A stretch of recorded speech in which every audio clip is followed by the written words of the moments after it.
आते हैं second rule पे। ध्यान देना सेकंड रूल पे। देखो सेकंड रूल क्या कहता है, ये कहता है अगर a की पावर m है और a की पावर n है। ध्यान दो यहाँ पे क्या लिखा मैंने, अगर a की पावर m है और a की पावर n है, देखो दोनों का बेस सेम है लेकिन पावर डिफर है, तो ध्यान रखना ये जो नीचे वाली पावर है ये ऊपर आके क्या हो जाएगी आपकी माइनस की हो जाएगी। a की पावर m है और a की पावर n, दोनों का बेस सेम है, फ्रैक्शन में है, दोनों बेस सेम है लेकिन पावर क्या है डिफर है, तो नीचे वाली पावर ऊपर आके क्या हो जाती है हमेशा माइनस में हो जाती है। इसको हम एग्जांपल से समझते हैं। देखो यहाँ पे जैसे अगर मैं एग्जांपल लिखूँ x पावर 2 है अपॉन में x पावर मान लो 1 है, ठीक है। तो देखो दोनों का बेस सेम है, पावर अलग अलग है, तो x पावर 2 नीचे वाला 1 ऊपर आएगा तो क्या हो जाएगा माइनस का 1, वैल्यू आ जाएगी x पावर 1। दूसरा एग्जांपल, अच्छा एक बात और ध्यान रखना, x पावर 1 को कभी भी 1 पावर हम लिखते नहीं हैं, हमेशा इसको x ही लिखते हैं, ये बात भी ध्यान रखना। कहीं सोचो यहाँ कुछ नहीं लिखा हुआ तो उसकी पावर 0 होगी, कभी कभी बच्चे ऐसा सोच लेते हैं यहाँ कुछ नहीं लिखा होता तो उसकी पावर वो 0 मान लेते हैं, लेकिन ऐसा नहीं होता, जहाँ कुछ नहीं लिखा होता वहाँ हमेशा 1 होता है, ठीक है। तो x पावर यहाँ क्या होगी आपकी 1 होगी। एग्जाम्पल और देखिए, जैसे मान लो 3 की पावर 5 है अपॉन में 3 की पावर 2 है, 3 की पावर 5 अपॉन में 3 की पावर 2, तो यहाँ पे 3 जो है पावर 5 नीचे वाली पावर ऊपर आएगी तो क्या हो जाएगी आपकी माइनस की, 3 की पावर 5 में से 2 जाएगा 3, कितना आ जाएगा आंसर आपका, समझ में आ गया, 3 की पावर 3, चाहो इसको एक्सपेंड करके लिख लो 3 इंटू 3 इंटू 3, तो ये हो जाएगा आपका आंसर 27। तो दूसरा रूल ये हो गया कि a की power minus m equal to 1 upon में a की पावर m, a की पावर m अपॉन में a की पावर n इक्वल टू हो जाएगा a की पावर m माइनस n। अब बात करते हैं हम थर्ड रूल की। देखो जो थर्ड रूल है, तीसरा रूल जो हमारा है, देखो तीसरा रूल क्या कहता है, ध्यान से देखना, अगर a की पावर m है और b की पावर m है, देखो क्या है हमारा a की पावर m और b की पावर m। अब इस केस में आपको क्या दिखाई दे रहा है, आपको साफ दिख रहा होगा कि यहाँ पर बेस अलग अलग है लेकिन पावर क्या है हमारी, दोनों की पावर क्या है सेम है, तो इसको मैं लिख सकता हूँ a अपॉन में b की होल पावर m। ध्यान देना पॉइंट पे, अगर a की पावर m अपॉन में b की पावर m है तो a अपॉन में b को होल पावर m की फॉर्म में हम लिख सकते हैं। देखो कैसे, जैसे x पावर 2 है, यहाँ पे y की पावर भी क्या है 2 है, देखो दोनों की पावर सेम है लेकिन दोनों का बेस क्या है डिफरेंट है, तो इसको मैं लिख सकता हूँ x अपॉन में y की होल पावर 2, x अपॉन में y की होल पावर 2 लिख सकता हूँ, इसको ये ध्यान रखना, ठीक है। अच्छा एक चीज़ और भी ध्यान रखना, जितने भी मैं रूल्स करवा रहा हूँ वो रूल्स ट्रू आपके रिवर्स भी ट्रू होंगे। कैसे, जैसे x अपॉन में y की होल पावर 2 लिखी हुई है तो इसको आप लिख सकते हो x स्क्वायर अपॉन में y स्क्वायर, मतलब पावर को अलग अलग करके ऐसे लिख सकते हो।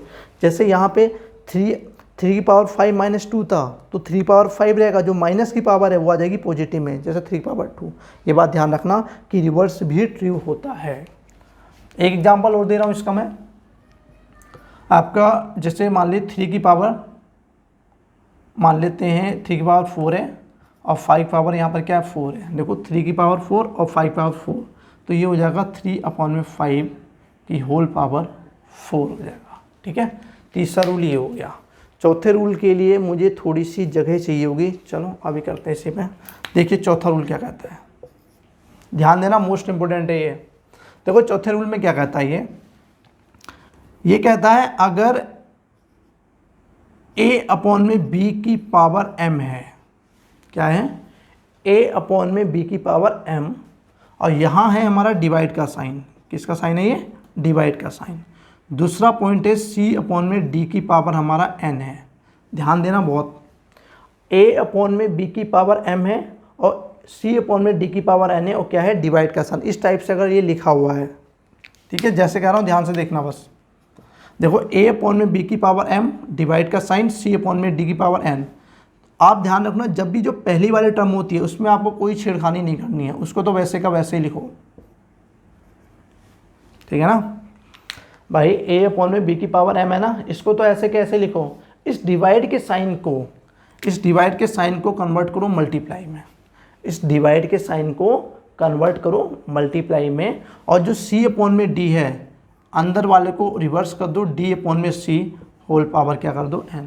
बोलो बात समझाई क्या कहा मैंने, पहली वाली टर्म को वैसे के वैसे ही लिखना है, जो डिवाइड का साइन है उस डिवाइड के साइन को मल्टीप्लाई में कन्वर्ट करना है, और जो c अपॉन में d है उसको कर दो d अपॉन में c, मतलब अंदर वाले को रिवर्स कर दो, उल्टा कर दो, और पावर क्या आ जाएगी प्लस की n। पहला पॉइंट तो ये हो गया, ध्यान रखना। इसी को हम दूसरी तरीके से भी लिख सकते हैं। बात समझ आ रही क्या कह रहा हूँ?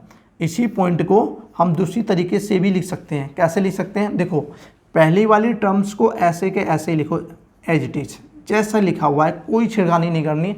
पहले वाले टर्म के साथ देखो, जब कभी फ्रैक्शन में होती है ना कोई चीज़, तो ऊपर वाले न्यूमरेटर को कभी हम कुछ नहीं करते हैं। मतलब ये a अपॉन में b की पावर जो m है उसको वैसे का वैसे ही लिखो। जो ये डिवाइड का साइन है, इस डिवाइड को साइन को कन्वर्ट करो मल्टीप्लाई में, इसमें कन्वर्ट करो मल्टीप्लाई में। अब देखो यहाँ पे ध्यान से, ये जो c अपॉन में d है, क्या हमारा c अपॉन में d, मैं चाहता हूँ c अपॉन में d को ऐसे के ऐसा लिखा रहने दूँ। देखो यहाँ पे पहले वाले केस में मैंने क्या करा, c अपॉन में d को d अपॉन में c लिख लिया। अब मैंने क्या करा, डिवाइड के साइन को मल्टीप्लाई में तो कन्वर्ट किया, लेकिन मैं c अपॉन में d को चेंज नहीं किया है। बात समझ आ रही है? अगर आप ऐसा करते हो, इसको रिवर्स नहीं करना चाहते, अगर रिवर्स नहीं करना है या क्वेश्चन हम कर रहे हैं, क्वेश्चन हमें रिवर्स की ज़रूरत नहीं है, तो कुछ नहीं करना। जो ये पॉजिटिव की पावर है ना, इस पॉजिटिव की पावर को नेगेटिव में कन्वर्ट कर दो। किस में कर दो? नेगेटिव में। ध्यान रखना, इस पॉजिटिव की पावर को नेगेटिव में लिख दो। अगर इस n को आप पॉजिटिव रखना चाहते हो, ठीक है, तो अंदर वाले को चेंज करो। अगर अंदर वाले को चेंज नहीं करते, जैसा लिखा है वैसा का वैसे लिखते हो, तो इस प्लस पावर को माइनस में आप कन्वर्ट कर दोगे। तो ये रूल हो गया, ये हमारा फोर्थ रूल। क्या हो गया? Fourth rule. इसके लिए एग्जाम्पल हम इसका भी देख लेते हैं। जैसे आपका मान लीजिए 2 अपॉन में 3 की पावर 4 है, इनटू में 3 अपॉन में 2 की पावर 5 है, इनटू में आपका, चलो दो ही टर्म्स ले लेते हैं, अभी कंफ्यूज हो जाओगे आप। देखो यहाँ पे देखो 2 अपॉन में 3 की पावर 4 है या 3 अपॉन में 2 की पावर 5 है। तो पहली बात तो देखो, आपको पता है मल्टीप्लाई में है, अगर दोनों का बेस सेम होता तो कुछ हो जाता। तो यहाँ पे बेस सेम है इनका, नहीं, तो हम पहले बेस सेम कर लेते हैं। एक काम करो, पहले वाले को ऐसे का ऐसे लिखा दो। अच्छा, एक बात और ध्यान देना, मैंने यहाँ पे डिवाइड का साइन नहीं लगाया है, यहाँ पे डिवाइड का साइन है या मल्टीप्लाई का साइन है। और बाकी आप जितने भी 9th क्लास में जो भी हैं, आप जब भी क्वेश्चन करोगे तो आपको मल्टीप्लाई के साइन के मिलेंगे, डिवाइड के बहुत कम। मतलब ध्यान रखना इस चीज़ को, अगर डिवाइड है तो मल्टीप्लाई में करना है। मैंने डायरेक्ट मल्टीप्लाई ले रखा है, इसलिए मुझे इसको चेंज करने की जरूरत नहीं है। लेकिन यहाँ 2 अपॉन में 3 है या 3 अपॉन में 2, अंदर वाला देखो यहाँ पे रिवर्स है, मतलब चेंजेस है, इसको हमें सेम करना है। तो सेम करने के लिए ध्यान देना पॉइंट पे, मैं 3 अपॉन में 2 को 2 अपॉन में 3 लिख सकता हूँ क्या? बोलो। बिल्कुल लिख सकता हूँ भाई। 3 अपॉन में 2 को मैं 2 अपॉन में 3 लिख सकता हूँ, बिल्कुल लिखा जा सकता है। लेकिन जो प्लस की पावर है, इस पावर को आपको क्या बनाना पड़ेगा? माइनस का बनाना पड़ेगा। बात समझ में क्या कहा मैंने? 3 अपॉन में 2 को 2 अपॉन में 3 लिख सकते हो, लेकिन जो प्लस की पावर है उसको क्या करना पड़ेगा? माइनस। अगर आपने ये प्लस कर दिया तो आपका गलत हो जाएगा। ठीक है, अब देखो यहाँ पे, अब आप रूल अप्लाई कर दो। जो पहला रूल पढ़ा था हमने कि दोनों का बेस सेम है, पावर मल्टीप्लाई में तो पावर ऐड हो जाती हैं, तो इन्हें ऐड करो। तो 2 अपॉन में 3 लो, होल पावर 4, और ये माइनस का क्या हो जाएगा? 5। तो 2 अपॉन में 3 की पावर क्या आ जाएगी? 5 में से 4 हो जाएगा माइनस का 1। अब देखो ध्यान से, जब कभी माइनस होता है तो क्या हो जाता है? रिवर्स हो जाता है ना। तो यहाँ पे ध्यान देखना, 2 अपॉन में 3 की पावर क्या है? -1 है। इसको आप उल्टा कर दो, मतलब रिवर्स कर दो, और पावर को क्या बना दो? पॉजिटिव। पावर क्या आ गई? प्लस की 1। क्या आ गई? प्लस की 1। ठीक है, तो इसको मैं लिख सकता हूँ 3/2। ये आपका आंसर निकल कर आ गया है। ठीक है ना। तो हमारा ये 4 रूल हो गए डिवाइड के। पहला रूल क्या है? अगर कोई भी चीज़ नेगेटिव में होती है तो उसको रिवर्स करके हम पॉजिटिव कर सकते हैं। a की पावर -m है, ये हो जाएगा 1 अपॉन में a की पावर m। दूसरा रूल क्या कहता है? अगर a की पावर m अपॉन में a की पावर n है, ठीक है, बेस सेम है, पावर अलग अलग है, तो नीचे वाली जो पावर है ऊपर जाएगी तो क्या हो जाएगी? आपकी माइनस की हो जाएगी। तीसरा रूल क्या कहता है? अगर दोनों का बेस जो है, बेस अलग अलग है लेकिन पावर सेम है, तो नीचे वाली जो पावर होगी, इस पावर को होल की फॉर्म में लिख सकते हैं। a अपॉन में b की पावर क्या हो जाएगा? m हो जाएगा। चौथा रूल क्या कहता है? a अपॉन में b की पावर m है, डिवाइड का साइन है, और c अपॉन में d की पावर n है, तो इस डिवाइड के साइन को मल्टीप्लाई में कन्वर्ट करेंगे। जो अपन में सी अपॉन में डी है इसको मैं लिख दूंगा डी अपॉन में सी होल पावर एन ही रहेगी। लेकिन अगर मैं सी अपॉन में डी को सी अपॉन में डी ही लिखा रहना देना चाहता हूँ, मतलब अंदर वाले को चेंज नहीं कर रहा हूँ, तो ये जो प्लस की पावर है ये क्या हो जाएगी आपकी माइनस में हो जाएगी। बात समझ आ गई?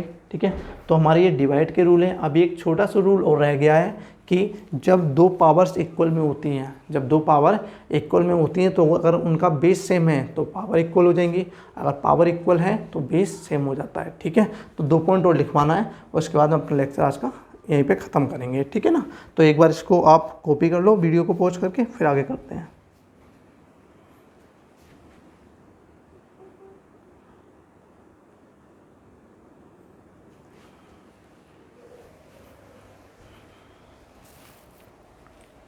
हो गया होगा?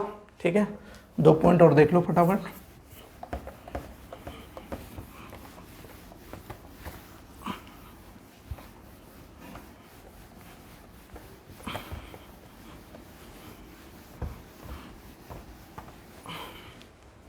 देखिए यहाँ पे अगला क्या है, ध्यान देना पॉइंट पे। जैसे x की power m equal to y की power m, if power is same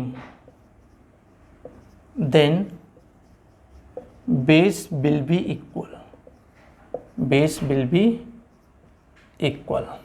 ध्यान देना पॉइंट पे, अगर पावर सेम है और बेस अलग अलग है तो हमेशा बेस क्या हो जाएगा x इक्वल टू वाई।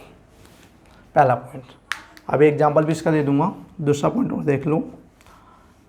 जैसे x पावर m है और x पावर n है, यहाँ पे आपको समझ में आ गया होगा दोनों के बेस क्या है सेम है बट पावर क्या है दोनों की अलग अलग है। इस केसेस में क्या होगा, if base is same then power will be equal. अगर बेस सेम है तो पावर इक्वल हो जाएंगी, अगर पावर सेम है तो बेस इक्वल हो जाएगा। सिंपल सा पॉइंट है आपका। ठीक है ना, m इक्वल टू n। अब यहीं पे एग्जाम्पल देख लेते हैं। देखो सिंपल सा एग्जाम्पल लिख रहा हूँ। जैसे आपका मान लो 2 की पावर 5 है और x पावर क्या है 5 है, तो यहाँ पे आपको देखो ध्यान से दोनों चीज़ें इक्वल में हैं, दोनों चीज़ें क्या इक्वल में, दोनों की पावर क्या आपकी सेम है तो बेस दोनों का क्या हो जाएगा इक्वल। तो यहाँ पे हम पहले एक पॉइंट हमेशा लिखेंगे, if power is same then base will be equal. ठीक है, तो x इक्वल टू क्या हो जाएगा आपका 2 हो जाएगा। ठीक है, दूसरा एग्जांपल ले लेते हैं। ऐसे ही आपको दूसरा, जैसे x पावर 3 है और x पावर n है, तो यहाँ पे आपको दिख रहा होगा x पावर कितनी है हमारी 3 और x पावर क्या है n है। इस केसेस में if base is same then power will be equal. ठीक है, तो 3 इक्वल टू n, या ऐसे लिख देता हूँ n इक्वल टू क्या हो जाएगा 3। ये हमारा आंसर हो गया है। ठीक है, समझ बात आ गई। तो हमारा ये डिग्री का कॉन्सेप्ट था कि डिग्री क्या होती है, पावर क्या होता है, इंडेक्स क्या होता है। ठीक है, जो भी हमने पढ़ा ये सारा कॉन्सेप्ट था कि डिग्री को हम कैसे एक्सप्रेस कर सकते हैं, या डिग्री किसे कहते हैं, पावर किसे कहते हैं, एक्सपोनेंट इंडेक्स किसे कहते हैं, किसी भी डिग्री को आप कैसे एक्सप्रेस कर सकते हो। ठीक है, उसको कैसे लिखा जाएगा, और किसी भी डिग्री की अगर किसी भी बेस की या किसी भी टर्म की पावर 0 होगी तो इसकी वैल्यू हमेशा 1 होगी। उसके बाद हमने रूल्स देख लिए कि एडिशन या सब्ट्रैक्शन कब होगा, ठीक है, मल्टीप्लिकेशन कब होगा, डिवाइड कब होगा, ये रूल्स भी हमने सारे देख लिए। और प्लस में एक पॉइंट और भी देख लिया कि अगर बेस सेम है तब क्या होगा, अगर दो चीज़ें इक्वल में हैं, अगर बेस सेम है तो पावर इक्वल होंगी और पावर सेम है तो बेस इक्वल होगा। ठीक है, तो यहाँ पर हमारा 9th क्लास का पहला टॉपिक डिग्री कॉन्सेप्ट, जो कॉन्सेप्ट्स ऑफ डिग्री है वो ख़त्म होता है, और बेसिक कॉन्सेप्ट का भी सेकंड पार्ट हमारा ख़त्म होता है जो है कॉन्सेप्ट ऑफ डिग्री। ठीक है, ये ख़त्म होने के साथ यहीं पे हम अपनी क्लास ओवर करते हैं। बाकी जो अब नेक्स्ट क्लास में हम सबसे पहले तो जो हमने एक कॉन्सेप्ट करा है, इस कॉन्सेप्ट के बेस पे हम कुछ क्वेश्चंस करेंगे, ठीक है ना, जिससे ये टॉपिक हमें और अच्छी तरीके से क्लियर हो, ठीक है। उसके बाद में हम अगला टॉपिक स्टार्ट करेंगे। हाँ, एक बात और है, अगर आप लोगों को वीडियो पसंद आई हो, ठीक है ना, तो आप लाइक, सब्सक्राइब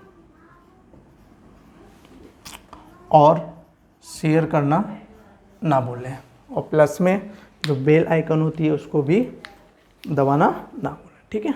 बस यहीं पर अपनी क्लास ओवर करते हैं, बाकी नेक्स्ट क्लास में करते हैं।